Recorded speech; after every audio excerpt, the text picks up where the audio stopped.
Da Mikkel havde været i hans nye plads, sådan omtrent en 3 ugers tid, der var der diskotek og bodega, og han ville lige kigge forbi.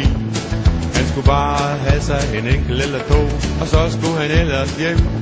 For han skulle op og malke en stor flok køer søndag morgen klokken 5. For han var knolde sparker og råberkugle klapper og gylde sprayer og god datte hiver, trækker slipper assistent. Og selvom folk de ser, at der lugter af gylde, så er hans bajer i hvert fald betalt med penge, som han selv har tjent. Nu skete der det, at Mikkel blev forelsket ved allerførste blik. Da pigen ved siden af, hun spurgte om mere, han hørte det var noget skønt musik.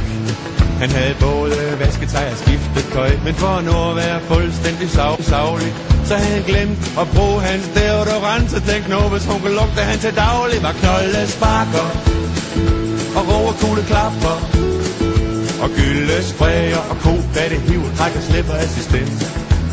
Jamen sådan her kotat, så måtte hun bare have hende bajer var i hvert fald betalt med penge, som han selv havde tjent. Så spurgte hun om han ville med ud og danse, og Mikkel han kunne sige nej. Han var ræd for at lugten skulle skræmme hende, men han tog det, han kunne være så fej. Efter de 3 første dans, der var Mikkel begyndt at svede, og han prøvede at holde sig lidt på afstand, så skulle lumpe han arbejdede med. Men den gære dans, det var en sjæler, så nu kunne det længere holdes hemmeligt. Hun snus lige til hans skjort, og så så hun, at toast og dufter så hjemmelig. Han spurgte, hvad hun mente med det. Hun sagde, du lugter ligesom min far. Og så gav vi alle sammen gætte, hvad hendes far han var. Ja, han var knolde sparker og råberkugle klapper og gylde sprayer og god datte hiver, trækker slipper assistent.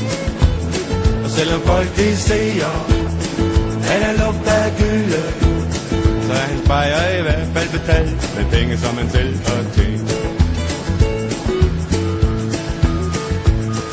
Da Mikkel han malkede søndag morgen, helt svimmel af kærlighed, der kom han til at tænke på, at han helt havde glemt at spørge hende, hvad hun hed. Der gik 3 uger, før han mødte hende igen. Det var en fredag, han havde weekendfri. Hun hed Jonne, hjem på kaffe, lørdag formiddag klokken 10.